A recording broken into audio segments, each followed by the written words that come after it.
Ibihe byiza kuri Kefredi official muri aka kanya ngo ni ikaze mu makuru yacu mbwe kugezweho nanjye Dakiza Fred nk'ibisanzwe. Nanone kwibutsa niba utarakora subscribe wayikora kugira ngo tuze dukomeza tubane no mu bindi biganiro bitandukanye. Dore zimwe mu ngingo z'amakuru yacu tugiye kubagezaho. Ingabo za Uganda UPDF zahakanye ibirego bya ONU bizishinja gufasha umutwe wa M23 na M23 yo yamaganye ifungwa ry'umuhanda uva Gomoja Kibumba ndetse na Rucuru naho imahanga. Perezida w'Uburusiya Vladimir Putin aragira uruzinduko rw'amateka muri Korea ya ruguru. Ibi n'ibindi nibyo tugiye kubaramburira muri aka kanya, muri kumwe nanjye Ndakiza Fred nk'ibisanzwe. Amakuru yacu ahari avuga ko ingabo za Uganda UPDF zahakanye ibikubiye muri raporo y'inzobere z'umuryango w'abibumbye ONU ivuga ko zifashe inyeshyamba za M23 zirwanya ubutegetsi bwa Repubulika ya Demokarasi ya Kongo nk'uko byatangajwe n'ikinyamakuru Daily Monitor cyo muri Uganda. Umuvugizi wa UPDF Brigadier General Felix Rukagiye yasubiyemo na Daily Monitor agira ati raporo irabogamye ntishingiye ku bushakashatsi ifitemo guhengama. Inzobere zayikoze ntibagize uburere bwo mu bwenge cyangwa se discipline intellectuelle bwo gushaka uruhande rw'inkuru yacu cyangwa ngo bakoreshe ubutabera karemano. Brigadier General Rukagiye yavuze ko UPDF iheruka kohereza ingabo mu ntara ya Kivu ya ruguru mu kwezi kwa 12 mu mwaka wa 2023 mu rwego rw'umutwe w'ingabo z'akarere ka Afurika y'Uburasirazuba. Raporo y'inzobere za ONU inashinja Uganda gufasha ihuriro rya Alliance Fleuve Congo rikorana n'inyeshyamba za M23. Raporo yavuze ko nubwo abakuru ba M23 bafatiwe ibihano na ONU bagikomeje gukora ingendo banyuze ku kibuga mpuzamahanga cy'indege Entebbe muri Uganda. Iyi raporo ntirashyikirizwa ONU mu buryo bweruye. Mu mwaka wa 2021 kandi Uganda yongeye kohereza abasirikare muri Repubulika ya Demokarasi ya Kongo, aho ibihugu byombi bikorana ibikorwa bya gisirikare byo kurwanya umutwe w'inyeshyamba za IDF ukomoka muri Uganda ukorera mu burasirazuba bwa Repubulika ya Demokarasi ya Kongo. No mu yandi makuru, ubuyobozi bw'umutwe wa M23 bwamaganye icyemezo giheruka gufatwa cyo gufunga umuhanda wa Goma Kibumba ndetse na Rucuru. Bikubiye mu butumwa umuvugizi wa M23 mu za politiki Laurence Kanyuka yashyize hanze akoresheje urubuga rwe rwa X. Muri ubwo butumwa bugufi bwanditswe buvuga ko M23 yamaganye yivuye inyuma ifungwa ry'umuhanda wa Goma Kibumba ukomeza uje muri teritwari ya Rucuru. Yagize ati twamaganye cyane ifungwa ry'umuhanda wa Goma Rucuru ibyakozwe n'ubutegetsi bw'intara ya Kivu y'Amajyaruguru. Yakomeje agira ati iki cyemezo kiragaragaza icyifuzo nkana cyo gushira umujyi wa Goma mu kaga, ingaruka mbi zikazaba ku baturage bahatuye. Ubutumwa bukomeza buvuga ko iki cyemezo cyo gufunga umuhanda wa Goma Kibumba ndetse na Rucuru cyafashwe n'ubutegetsi bwa Kinshasa kigaragaza neza ko ubutegetsi budashobora kugarura umutekano, ko ahubwo bukomeza kuwutezamo ibibazo gusa. Muri ubwo butumwa kandi bunamagana ikandamizwa rikomeje gukorerwa abaturage kandi rikozwe n'igisirikare cya Repubulika ya Demokarasi ya Kongo.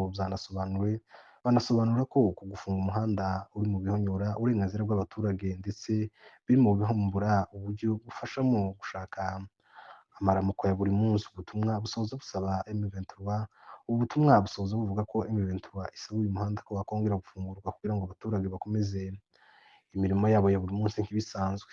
Ahandi makuru avuga ko ingabo z'umuryango w'abibumbye MONUSCO ziri mu burasirazuba bwa Repubulika ya Demokarasi ya Kongo zarashweho urufaya rw'amasasu mu gitondo cyo ku itariki ya 15 ukwezi kwa gatandatu uyu mwaka, nibwo ingabo z'umuryango w'abibumbye MONUSCO zagabweho igitero gikaze nawe bivuga ko ari Wazalendo bazwiho gukorana bya hafi n'igisirikare cya Repubulika ya Demokarasi ya Kongo FARDC. Ayo makuru nk'uko yatangajwe na Radio Okapi avuga ko icyo gitero cyagabwe ku ngabo za MONUSCO zisanzwe mu butumwa bwo kurema amahoro mu burasirazuba bwa Repubulika ya Demokarasi ya Kongo, byabereye mu gace kitwa Malende mu birometero 7 uvuye mu mujyi wa Butembo ho muri Kivu y'Amajyaruguru. Iyi radiyo yanasobanuye ko ibyabaye ubwo ingabo za MONUSCO zari zerekeje mu bikorwa byo kurinda abaturage ngo badaterwa n'abaganyi mu mutwe w'iterabwoba wa IDF bamaze igihe bica abaturage mu ntara y'Ituri ho muri teritwari ya Beni. Inkuru ikomeza ivuga ko izi ngabo za MONUSCO zaje ku kabuga igitero na Wazalendo maze nazo zirabasubiza. Byanasobanuye ko abakomeretse ku ruhande rwa MONUSCO baje kujanwa mu kigo cya gisirikare cya Mavivi kiri Beni ngo bavurwe. Uburasirazuba bw'igihugu cya Repubulika ya Demokarasi ya Kongo bukomeje kubamo isibaniro ry'intambara biturutse ku mitwe yitwaje imbunda irenga 200 ikorera muri izo bice, hakiyongeramo n'abaturage benshi batunze intwaro harimo n'abitwa Wazalendo bazwiho gufatanya n'igisirikare cya Repubulika ya Demokarasi ya Kongo kugira ngo barwanye umutwe wa M23. Ariko ahanini bivuga ko izi mbunda zikoreshwa na Wazalendo mu kwiba ndetse no kwica abaturage. Naho mu yandi makuru ahari avuga ko Perezida Vladimir Putin w'Uburusiya biteganyijwe ko kuri uyu wa kabiri asura Koreya ya ruguru ku nshuro ya mbere mu myaka 24 ishize. Perezida arahurira na mugenzi we Kim Jong Un mu murwa mukuru wa Pyongyang bagirana ibiganiro. Abo bategetsi baheruka guhura mu kwezi kwa cyenda umwaka ushize w'2023 mu nama i Vladivostok mu burasirazuba bw'Uburusiya hafi y'umupaka muto ibi bihugu byo bihana. Iyi ni inshuro ya mbere Putin asuye Pyongyang mu- ariko iyi ni inshuro ya mbere Putin asuye Pyongyang kuva mu mwaka w'ibihumbi bibiri. Leta zunze ubumwe za